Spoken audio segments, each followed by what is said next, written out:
In the previous video, we covered 3 points of historical background concerning the fulfillment of chapter 11 in history. The first point was the fulfillment of the prophecy concerning the use of the symbolism of two witnesses. Witnesses being a reference to the original meaning of the term Protestant, and two because they were called by the name of two people, Calvin and Luther. And this usage prophetically echoes the very same usage that is found in Revelation chapter 10, concerning the 7 voices, where John uses the expression as a reference to the term Lollards, and the fact that there were 7 founders. We looked at the subject of the burning of witnesses, and the attempts by Roman Catholic and Orthodox apologists to excuse or deny this history of genocidal exterminations against Christians in Europe. And we looked at the use of propaganda terms, dualism and monism, to dismiss and deny the widespread existence of European Christians who regarded the Roman papacy as the Antichrist, prior to the Reformation, by centuries, who are also being burned at the stake because of their witness. We also examined the historical fulfillment of the first 4 prophecies, that Jerusalem would be under Gentile control during this period of history beginning in verses 1 and 2 in the year 1390 AD. And as you saw, that occurred as prophesied by John, and Jerusalem was described as having people from every nation under heaven. You saw that the prophecy was fulfilled in that the Biblioridion or Bible that John prophesied as coming, created a standard of measurement to measure the temple, the sacrifice and the worshippers therein. And you saw how that occurred in history, after the coming of the Wycliffe movement, and the emergence of the modern Bible. You also saw how prophecy number 3, that the witnesses would be empowered, was also fulfilled, in the publication of the Textus Receptus, and the signs in the heavens of Jupiter moving into the constellation Gemini, which occurred to the very month and day of the publication of the Textus Receptus, which empowered the Reformation. And the occurrence of 2 lunar eclipses covering the Earth in the same year. And you saw how prophecy number 4 was fulfilled with the sign of 2 meteoroid showers in the sky, at the same time as the publication of Luther's work, The Babylonian Captivity of the Church, in which the Roman Pontifex Maximus was publicly identified as the Antichrist prophesied in the book of Revelation. And now we are ready to pick up with the historical fulfillments of these prophecies, in Revelation chapter 11, beginning with verse 5 and prophecy number 5, concerning the burning of the witnesses, and the promise of divine retribution against the empire for those actions.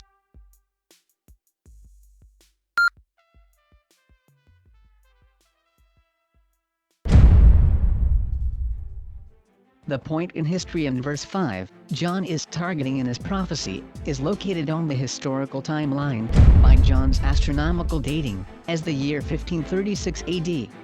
So what happened in the year 1536 AD? And why did John consider this to be such a key point in his prophecy, in Revelation chapter 11? In chapter 9, you saw the rise of the papacy, the Inquisitions, and the conquering of the papal army, by the invasion from the Mongolian army in the east, crossing the Euphrates, ending with the 6th trumpet. The practice of public burning of religious dissidents, as a form of government-imposed terrorism, grew out of the Inquisition, which John had prophesied in chapter 9.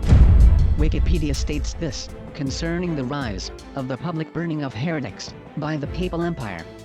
Quote, civil authorities burned persons judged to be heretics under the medieval Inquisition. Burning heretics had become customary practice in the latter half of the 12th century in continental Europe, and death by burning became statutory punishment from the early 13th century.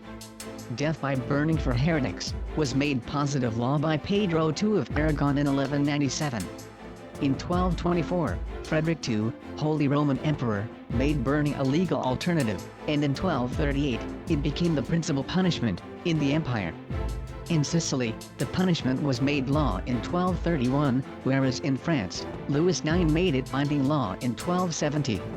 As England in the 15th century grew weary of the teachings of John Wycliffe and the Lollards, kings, priests, and parliaments reacted with fire. In 1401, Parliament passed the De Heretico Computerando Act, which can be loosely translated as regarding the burning of heretics. End quote.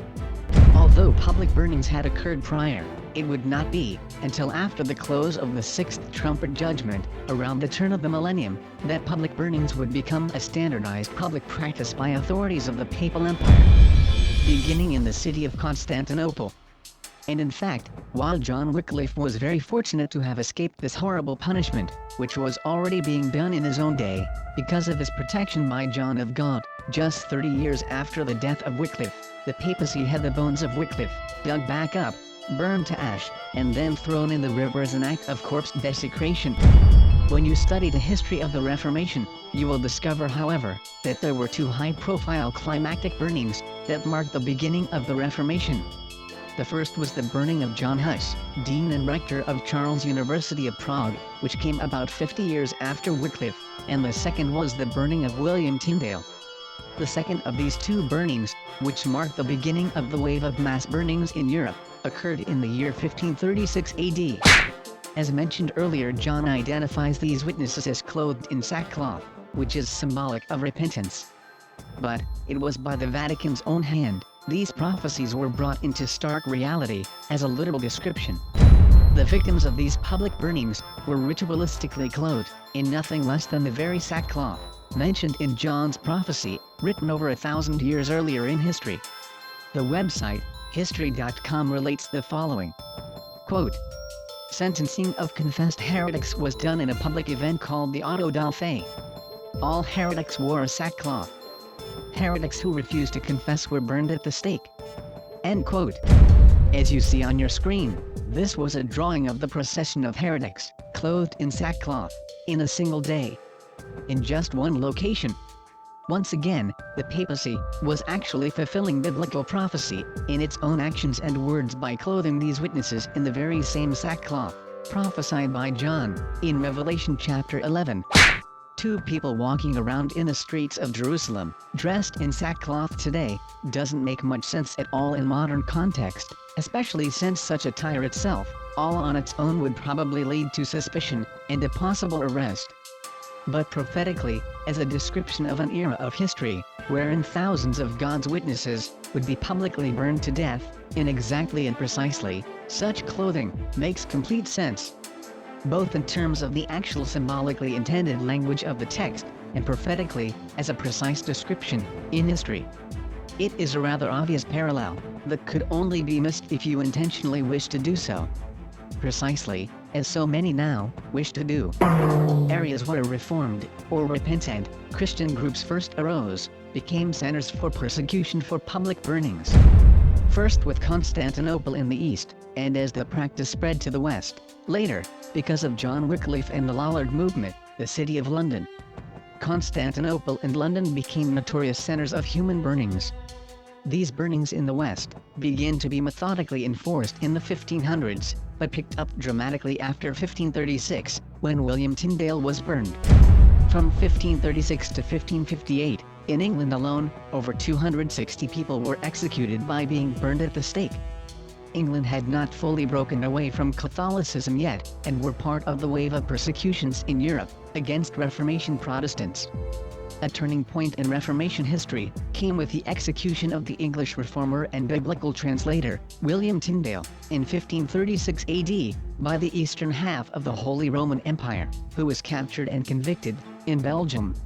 A few years later, after Tyndale, two men were burned together at the stake in England. They were part of the group of burnings known as the Coventry Martyrs. They are pictured in this woodcut. As you can see, they are pictured almost identical to the constellation art for Gemini, one having his arm raised and placed around the shoulders of the other. The striking similarity is probably not simply accidental.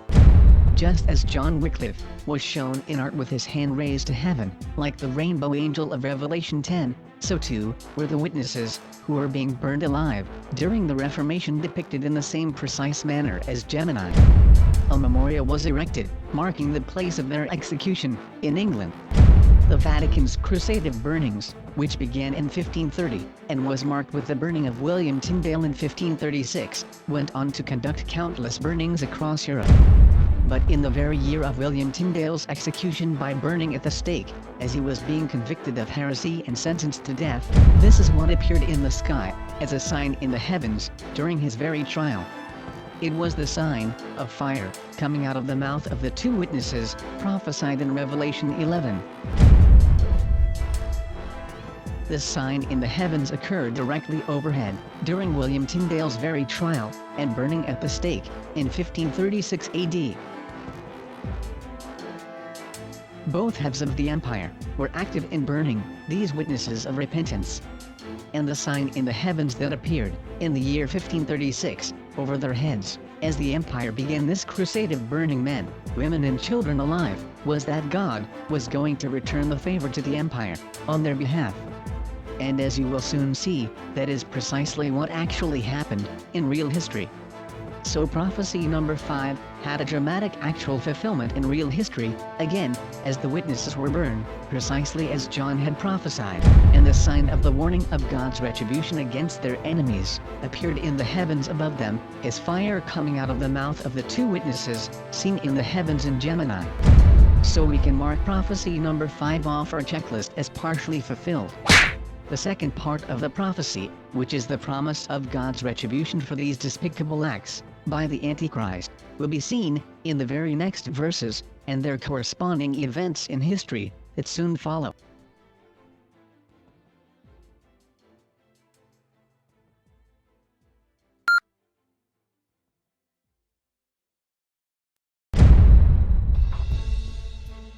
Next we come to prophecy number 6, and the beginning of God's retribution, against the enemies of the witnesses.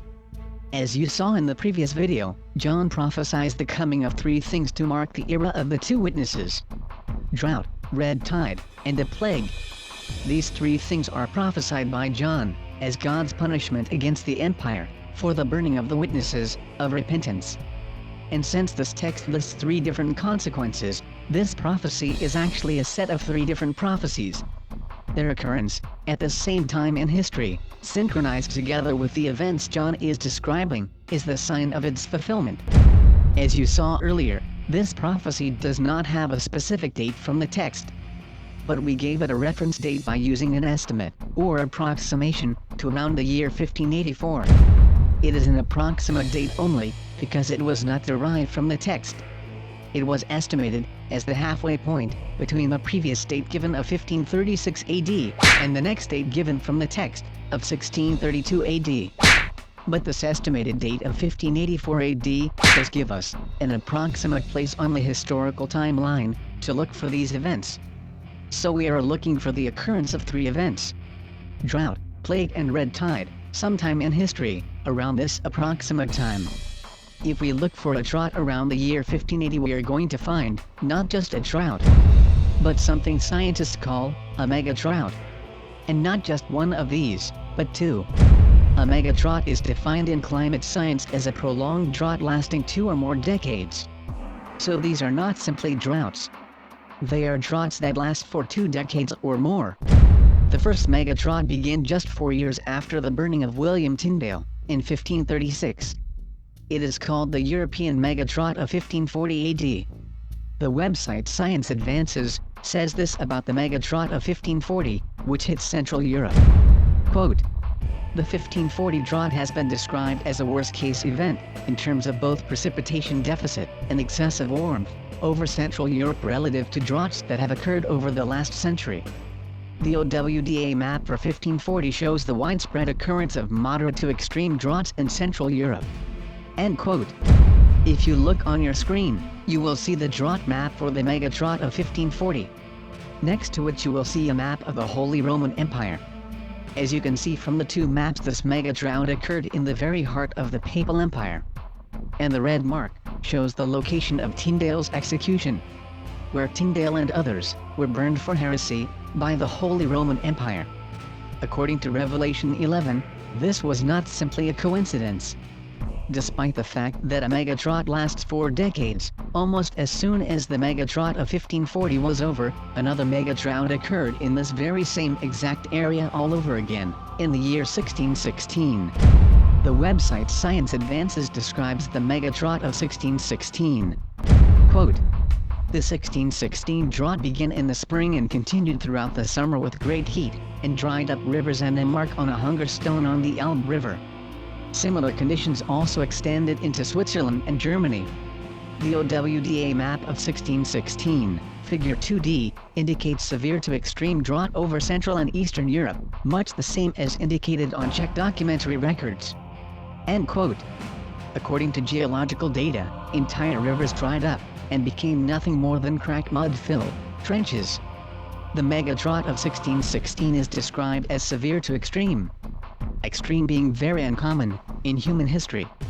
But that's not all. European scientists have documented only 6 mega droughts in this region of the world since 1000 AD. And 5 out of 6 of them occurred after 1536. And only 1 before. So the coming of droughts as a change in climate, definitely and dramatically occurred, after the heresy trial burnings of 1536. All 5 mega droughts, all occurred, after 1536. This is what Science Advances says about 5 of these 6 mega droughts, of Central Europe. Quote, the great droughts of 1616 and 1540, droughts over Czech lands, have been reconstructed from documentary records since 1090 CE, with 5 outstanding drought events in 1540, 1590, 1616, 1718, and 1719, described. End quote. The mega droughts did not stop until the Holy Roman Empire itself finally collapsed in 1806. Since that time, there has been only a single mega drought in Central Europe. In over 200 years. Here is the timeline for mega droughts in Central Europe. As you can see, all mega droughts in history after 1000 AD occurred after the burning of the witnesses in 1536 and the collapse of the Holy Roman Empire in 1806. Since then, there has been only a single mega drought in Central Europe since. And 5 of all 6 mega droughts in Central Europe occurred after the burning of the witnesses and before the collapse of the Holy Roman Empire. What are the odds of that? Do you think this was all just a coincidence? Or was it precisely as John had prophesied? So the first part of prophecy number 6, concerning the coming of droughts, was certainly fulfilled during this time, in some rather dramatic ways, in history.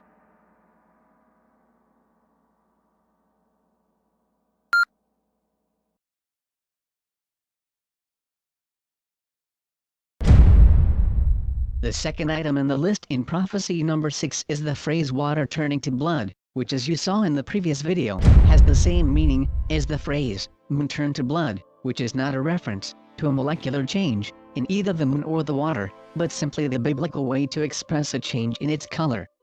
The term blood being used as the color red, which is still done in many languages to this very day.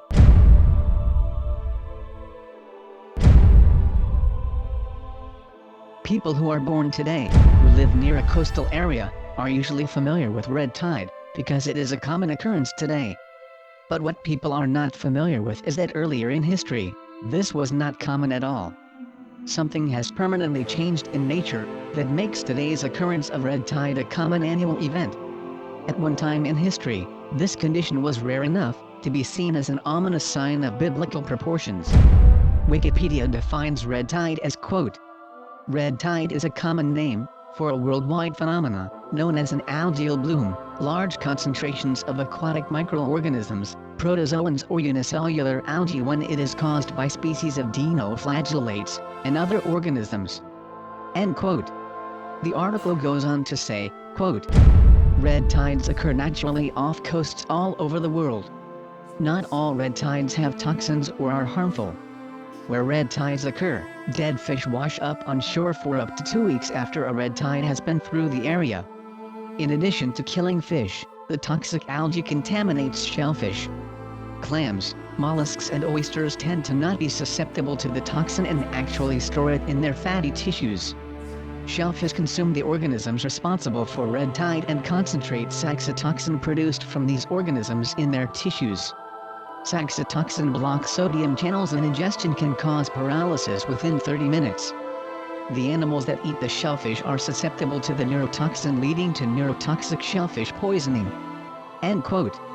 In other words, not only does the water turn blood red, but the algae bloom causing the disaster also kills off marine life in the area affected in massive numbers. And it is dangerous to humans. When it occurs, not only can it lead to the decimation of local marine life, it also destroys local industries dependent on them. For example, in 1972, a red tide outbreak in New England decimated the local shellfish industry. 1973, a red tide outbreak not only killed 2 villagers in Japan, but it completely destroyed a multi-million-dollar Japanese pearl farm. In 1976, in Malaysia, it infected and sickened over 200 people, and killed 7. Red tide is mentioned in this text in the trumpet judgments, but it is also mentioned again in the bowl judgments, later in the book. And ironically, red tide has been occurring with increasing frequency through time, to the point that it is now a regular occurrence, all over the world. The question is, when in history did this change happen, and did it have anything to do with these prophecies in Revelation? The only thing that could tell us the answer to that question, would be the prophecy John makes about it, and the time frame he is pointing to in this prophecy. As you have already seen, the time frame he is pointing to in this prophecy in verse 6, is an approximated date around the middle 1500s. When you begin to research the history of red tide, you will discover the strange fact, that this was not always the case.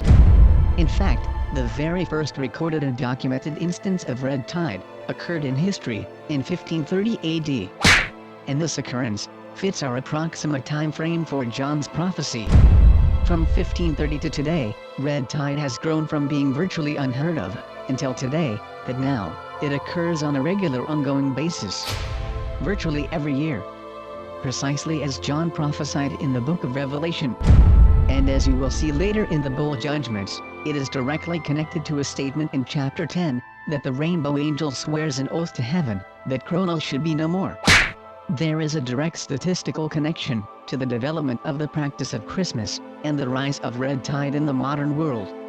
Which you will see in more detail, when we get to the bowl judgments, later in the book. So we see that John's prophecy concerning the coming of water turned to blood, in the very time frame in history John was targeting, was fulfilled, in prophecy number 6. In a rather dramatic and undeniable way, in history.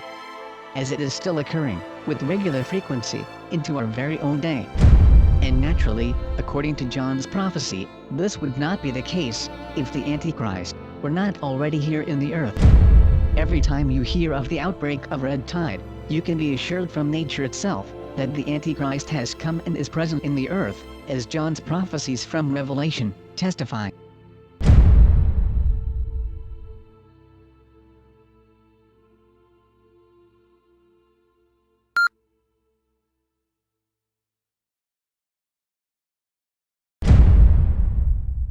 Drought was the first item, in prophecy number 6, which you just saw, was definitely fulfilled in the very time frame. John is prophesying the events of chapter 11 verses 1 through 14 to occur. The second item was the emergence of red tide, which you saw was fulfilled. And the third item in the list of 3, is the prophecy of plague. We will now look at third item, plague. The biblical term plague simply refers to disease which becomes widespread, or endemic. So why would John mention this, specifically, in reference to the burning of the witnesses? Everyone is familiar with the Black Death, or what is called today, the bubonic plague, which occurred in unbelievable numbers, during the papal Dark Ages in Europe. But there was another plague, which had something to do with the rapid spread of bubonic plague in Europe, that most people never hear about. It was a plague as well. But this one is usually never mentioned, despite the fact, they were actually connected to one another. The approximate time frame for this prophecy is around 1584. And when we look into history around this same time, we find an amazing plague being described by ancient sources. It is a plague unlike any other plague in history. Because the symptoms of this particular plague are so incredibly bizarre, the Catholic Church actually began a campaign of spin doctoring this disease, as a sort of stigmata phenomena, and actually telling the victims of the disease, they were blessed by God, to have it. Despite the fact, for many of its victims, it was going to kill them. And most Christians have never even heard of its existence, in history. What was this plague, and what was happening to the victims of it, that made it so completely bizarre? The effect of this disease, that it unbelievably produced, was that, those infected with it, had hallucinations, they were being burned, alive. Yes, you heard that correctly. They had hallucinations, they felt the pain of fire, burning all over their body. as though they were being burned alive. Precisely as someone would feel being burned at the stake. Except there was no fire. But not only did they feel the pain of fire burning their flesh, this disease created the bizarre effect of actually creating hallucinations in its victims, that was precisely what was happening to them. They hallucinated they were being burned alive. They actually had hallucinations that they were burning to death. And this is no exaggeration. This is literally how ancient writers describe the disease. And this happened around the very same time in history. John's astronomically dated timeline targets God's retribution against the empire for burning God's witnesses at the stake. How could such a thing have even happened? What in nature could possibly make people feel like they were being burned to death? And even have hallucinations that they were on fire and being burned alive? Simultaneously, as Rome itself was conducting its crusade of burning the witnesses of reform to death at the stake? The phenomena of this disease became so common, it was given the name of a Catholic saint, and named St. Anthony's Fire. They even decorated churches with it, and ordained pilgrimages to visit cathedrals housing special relics to cure it, telling the victims they would be cured in exchange for pilgrimage visits and large monetary donations. More than 50% of its victims would naturally recover from it, so promises of magical cures from relics and priests always had a few testimonial examples to advertise. But how on earth was this actually happening? How was God causing the people of the Papal Empire to experience the pain of being burnt at the stake, and actually having hallucinations that was actually being done to them?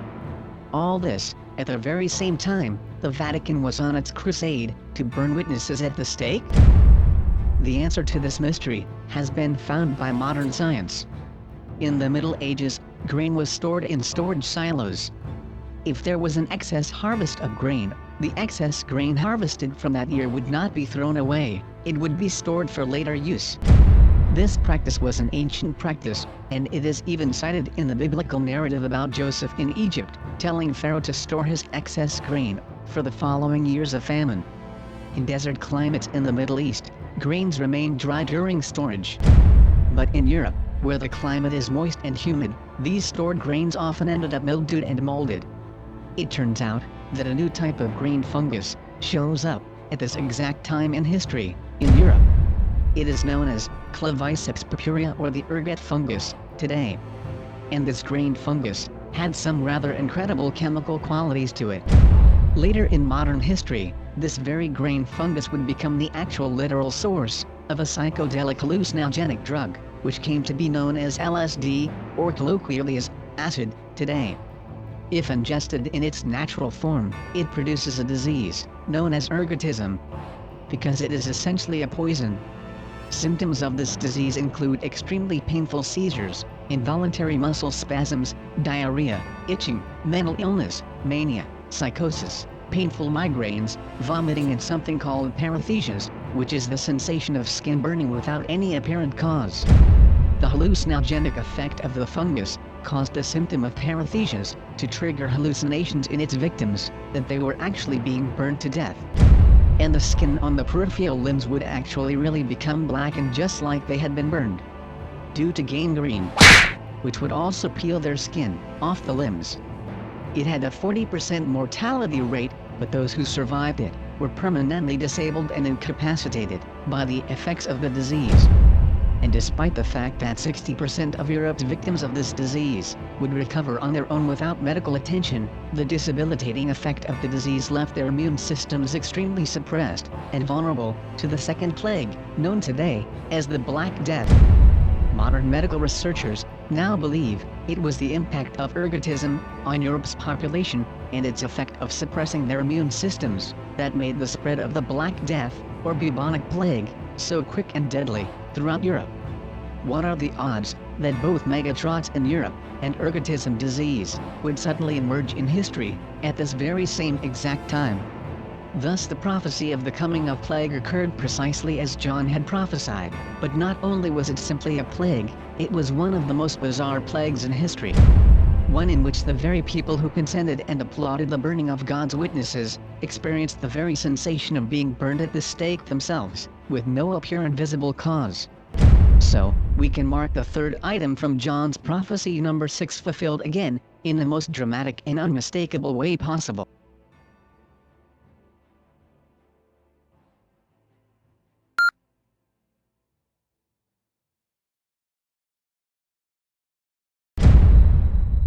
The next prophecy we come to is in verse 7, where John writes, in the English transliteration, quote, "And when ends the witness of them, the beast that is arising out of the abyss makes a war against them and conquers them and destroys them." End quote. In this text, John is prophesying that the empire is going to declare war against the witnesses and overcome them. They will be conquered and destroyed. And as noted earlier, as with verse 7, there is no given date for this text, but we estimated its range after the 5th prophecy and before the 8th prophecy, which do have prophetic dates from the text. The estimated date for this time frame is around the year 1632 AD, or close to the mid-1600s. So what was this war against the witnesses of the Reformation John was describing around the year of 1632? If you simply Google the phrase, taken directly from this text, War Against Reformation 1632, this is the page that it will generate. As you can see, the very first link is titled, The 30 Years' War. The second link is European Wars of Religion. The fourth link is entitled, The Counter-Reformation. And these links are the modern written histories of John's very prophecy in Revelation chapter 11, verse 7. First, let's examine the first link, entitled The 30 Years' War. What was it, and how does it relate to this prophecy? If you click on the link to Wikipedia, entitled The 30 Years' War, you will see an article that spends 9,900 words on all the various causes of the 30 Years' War. But the primary cause for that war is barely mentioned, only a single time. Only once in over 9,900 words. You will read all about how it was this country wanting that thing, and that country wanting this thing, and all these different countries wanting different things. And how there was fighting over bishoprics within countries, and the lines of succession to the throne of various princes, to the thrones of various countries, etc. etc. In fact, there is so much detail about the 30 Years' War in the article, it will make your head spin. If you copy the page into a text-only format, which eliminates all the pictures, and do a word count on the article, you will find it is over 9,900 words long. Almost 10,000 words long. And what is really interesting about this article, as you will find with much of the historical material written today, is that the actual cause of the 30 Years' War, meaning the real historical actual literal cause of it, is only mentioned one time, only once, out of those nearly 10,000 words. 1 divided by 9,960 amounts to 0.0001000402. That is 1 to the 4th digit left of 0. It's less than 1 to 1,000%. The actual cause of the 30 Years' War is listed in the 4th link, down, on the Google page, entitled, The Counter-Reformation. And it is in this link you will find the cause for the 30 Years' War, that people writing history today, like to avoid mentioning. The Counter-Reformation was the declaration of war by the papacy against the Reformation. They are currently trying to spin doctor the Counter-Reformation today, renaming it the Catholic Reformation, but that is modern PR work. The word reform is a synonym for the word repent, which is something popes can never do. While the papacy does evolve its policies and practices over time, it never repents of anything. Such an action would nullify the claim by the Catholic Church that the papacy is infallible.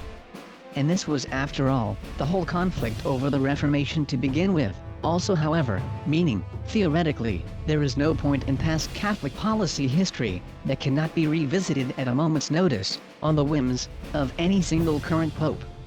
And this was the core of the very thing the Reformation had pointed out was the real problem. Not which pope, good or bad, occupied the throne of Rome's Pontifex Maximus, but the very chair of that throne itself.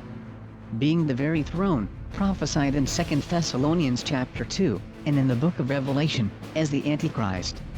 The Counter-Reformation was made up of 3 phases. The first phase of the Counter-Reformation was the establishment of a Counter-Reformation military order, in 1534 AD, known as the Jesuits. They were a religious military order dedicated to secretive, political and military sabotage, and even assassination, of all leaders, institutions, and governments, in civilization, that were not Roman Catholic.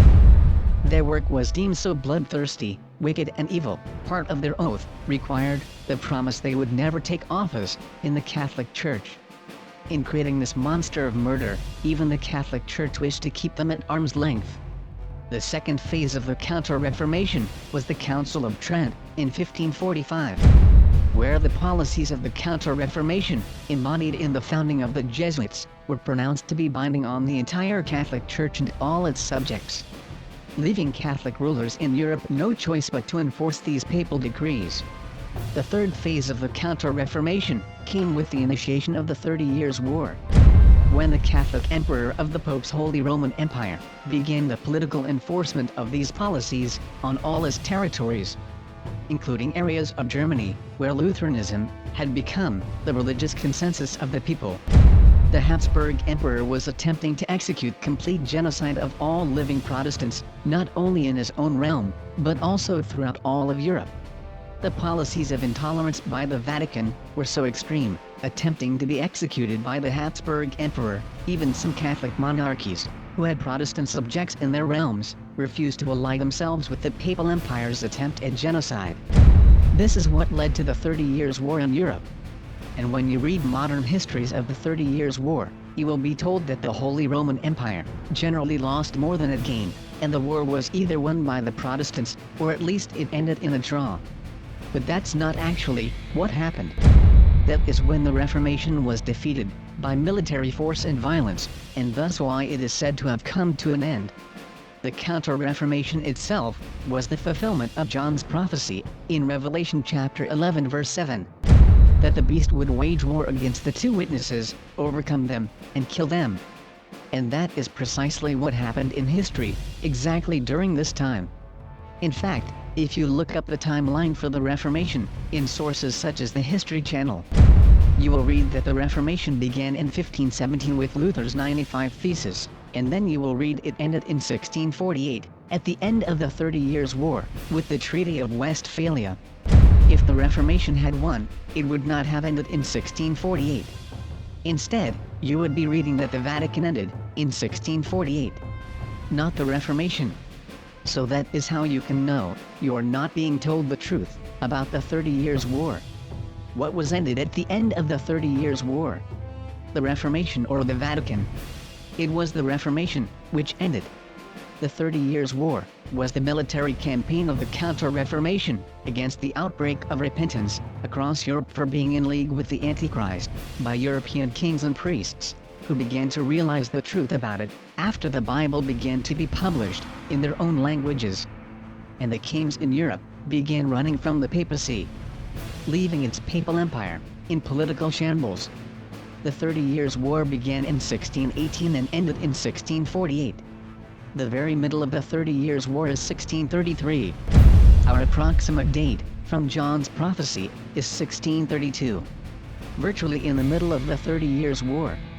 But the year 1632 was a critical year in this war, because the only reason the Protestants had not been completely obliterated in this war to begin with was because of a single king in Central Europe who joined the fight to tip the balance of power and protect the now predominantly Protestant countries from being exterminated by the armies of the Holy Roman Empire in their Counter-Reformation crusade. This king was the King of Sweden. His name was Gustavus Adolphus. He is described by historians as a military genius and a civic reformer who was the father of both modern government and modern warfare. Most Christians, however, have never heard of him. He was the patron king of Protestantism in Europe. In the year 1632, King Gustavus Adolphus was killed in battle, precisely as Revelation 11 verse 7 describes, and it was during the very year, the date for the text is estimated at 1632 AD. Along with him, his two Royal Guard units, which were two of the oldest and most experienced infantry units of the Swedish Army, the Old Blue Regiment and the Yellow or Court Regiment, were effectively wiped out in these assaults. After the death of King Gustavus Adolphus, the Protestant cause had no fully dedicated monarchical backing left in Europe. it had been defeated, and the Protestant Reformation had been brought to an end. Thus the end of the Reformation is today listed by historians as 1648 AD. In the same war and even to the same year that John prophetically describes as the death of the two witnesses. Here is a map of the Reformation in Europe. And here is what the map looked like after the 30 Years' War and the Vatican's Counter-Reformation military crusade. As you can see from the map, the Hussites in Slavic Europe were completely exterminated. The Unitarians in Eastern Europe were completely exterminated. And Protestantism lost entire countries. Those that remained were more divided by Roman Catholic power centers than ever before.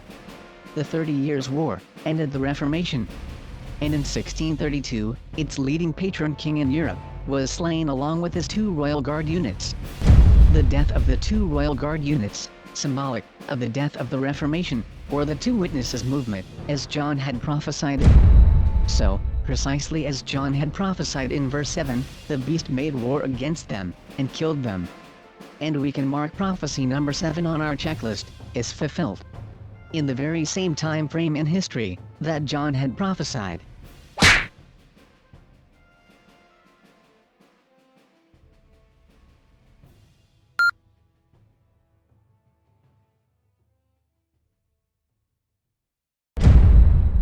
Neither the droughts nor the Black Plague stopped until the Papal's Holy Roman Empire was dissolved. The Black Death killed 50 million people in the span of just 4 years, but continued to reoccur throughout history until the mid-1800s. Before it was done, over an estimated 150 million people were killed by the plague.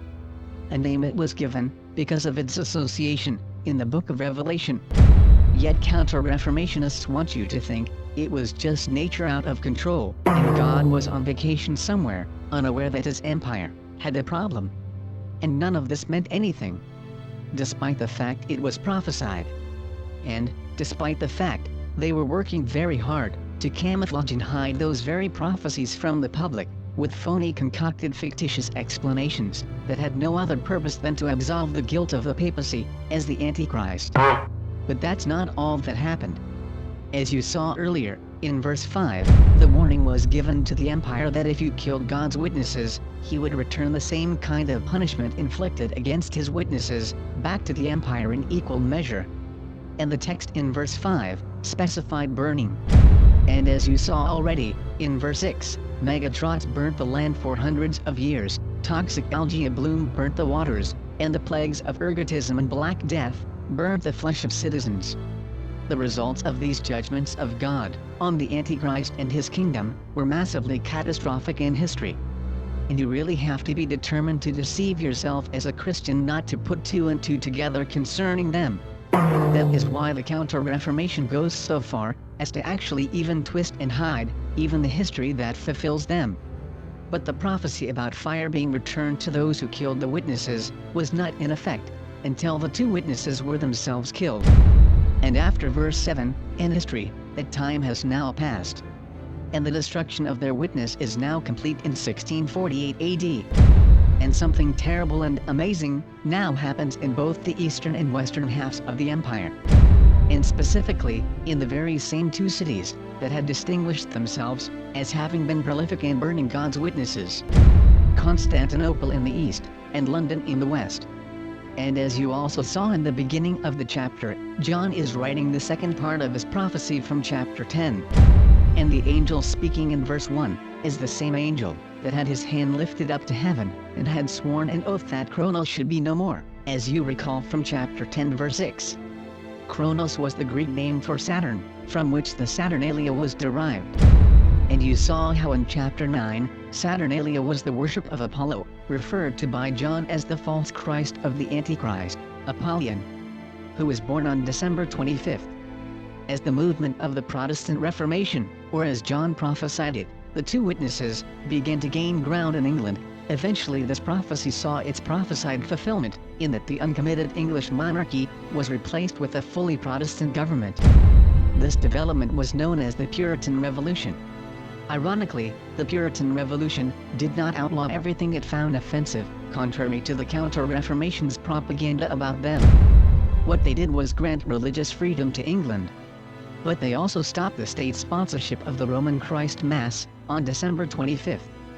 This occurred in the year 1644 AD. You will be told the lie today that Puritans did that because they didn't like celebrations and dressed in black and white. But nothing was further from the truth. The Puritans loved celebrating, but as Christians, celebrating Christian things, they just preferred Christian celebrations to pagan ones. They dressed in colorful clothes, they were connoisseurs of wine and beer, they loved to sing and compose music, and were intellectuals and pioneers of their day. They established the first fully Western democratic republic complete with separation of church and state and religious freedom, in England, a century before anyone ever thought of it, on American shores. What you have heard about the Puritans, for the most part, has been a fig leaf. European monarchies and counter-reformationists have tried to hide themselves behind, and has been nothing more than political propaganda and fabrication. Just like all the garbage they are busy telling people today, about the Book of Revelation. But after the Protestant Reformation had been defeated by the Counter-Reformation in Europe in 1648, the Counter-Reformation in England worked to topple the Protestant-formed English Democratic Republic. In 1658, Oliver Cromwell, the founder of Europe's first modern democratic republic, was arrested and beheaded with the help of the Anglican Church. His head was stuck on the end of a 20-foot pole in front of Westminster Abbey and left there for almost 30 years. Until the pole was broken in two by a storm in 1685. Within the next 2 years of Cromwell's execution after 1658, in 1660, Charles II was restored to the throne in England. And in that very same year, he restored the government's sponsorship of Rome's Christmas in England. But that is not the only thing that happened that year. In the very year that Charles II was restored to the throne, and Christmas had been restored to government sponsorship, the first city on the list, Constantinople, burned virtually to the ground. 280,000 homes burned to ash, 25 ancient Catholic and Orthodox churches were incinerated, and 40,000 citizens of Constantinople were burned to death. Ancient writers describe the horror as follows, quote, "On July 24, 1660, a great conflagration broke out in Istanbul. Thousands of homes and households burned with fire. And in accordance with God's eternal will, God changed the distinguishing marks of night and day by making the very dark night luminous with flames bearing sparks, and darkening the light-filled day with black smoke and soot. The fire began in a store that sold straw products outside the Odum Kapisi Gate, west of Emin Unu, and it devastated densely crowded neighborhoods consisting of wooden homes. The strong winds caused the fire to spread violently in all directions." Sultan Mehmed IV's chronicler, Abdi Pasha, notes that the fire marched across the city like an invading army. The flames split into divisions, and every single division, by the decree of God, spread to a different district. The fire spread north, west, and to Unkapani. According to Mehmed Khalif, in Suleimani the spires of the 4 minarets of the Great Mosque burned like candles. Abdi Pasha estimated that the fire reduced 280,000 households to ashes, as the city burned for exactly 49 hours. 2/3 of the city was destroyed in the conflagration, and as many as 40,000 people lost their lives. End quote. The fire started in the early morning just after sunrise and continued to burn for 2 full days. But precisely as John had prophesied, at the very time of day the fire began, this is what was coming up on the eastern horizon in the sky. Cetus, the beast from the abyss, positioned over Gemini, the 2 witnesses in a slain position, in the sky. Historians noted the calamity that followed the fire, adding, quote, "Thousands died in the plague that followed the fire, as rats feasted on unburied corpses and spread the disease." End quote. Up to this time, although the city had been controlled under the Turkish Caliphate, and there was still a multicultural religious presence in the city. In 1477, Sultan Mehmed had re-established Constantinople, as it was still called at that time, as the center of the Orthodox Patriarchate. After the fire of 1660, it was said that the fire had frightened him so bad, he refused to allow any rebuilding of the ancient churches, because it appeared that the fires had marched straight for the churches, and burned mostly in Christian and Jewish parts of Constantinople, as though they were under the wrath of God. This temporary prohibition, however, was later rescinded after a few years. But that was only the beginning. just 6 years later. In the ominous year of 1666. In the western half of the empire, the second of these cities, once again, accidentally caught fire and virtually burned to the ground. This time it was London. 13,200 houses were destroyed, 87 out of London's 109 churches were burned down, including St. Paul's Cathedral and City Hall. In the map on your screen, you can see the area of London that was burned down. But this time, King Charles II decided to create a cover story. Despite the fact this was the largest fire in London in history, until the bombing of London in World War II, the official death toll given by the king was only 6 people. And King Charles II had an innocent Frenchman confess under torture he had started the fire himself, for which he was then executed. When in fact, the Frenchman had not even been in the country at the time of the fire.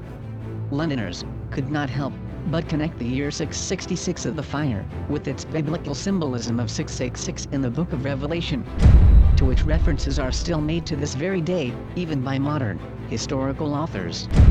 The London fire began at exactly 1 a.m. in the morning, just after midnight, on September 2nd, 1666. At that exact precise time, against all odds, rising over the skies of London, we find the same exact constellation configuration as we saw in the fire of Constantinople just 6 years earlier. Cetus in a dominant position over Gemini, ascending on the eastern horizon, precisely as was indicated by John's prophecy in Revelation chapter 11. So now, you have seen how Revelation chapter 11 verse 5, and the prophecy of the fire, and the 2 witnesses, was actually fulfilled, in real history. Precisely in the same time frame, that John had prophesied, complete with his accompanying signs, in the heavens, that confirmed the prophecy's fulfillment, in history.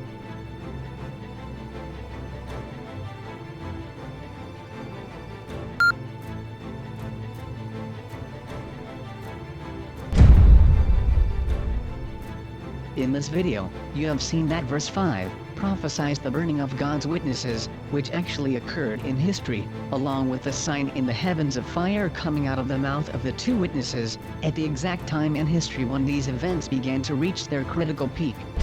And you saw how the prophecies concerning the coming of drought, water turned to blood, and plague, all manifested themselves in unmistakable ways in history in verse 6. And you saw in verse 7 the beast did in fact make war against the witnesses, overcome them, and kill them, bringing an end to the Protestant Reformation, and the witness that Cromwell should be no more, precisely as John had prophesied.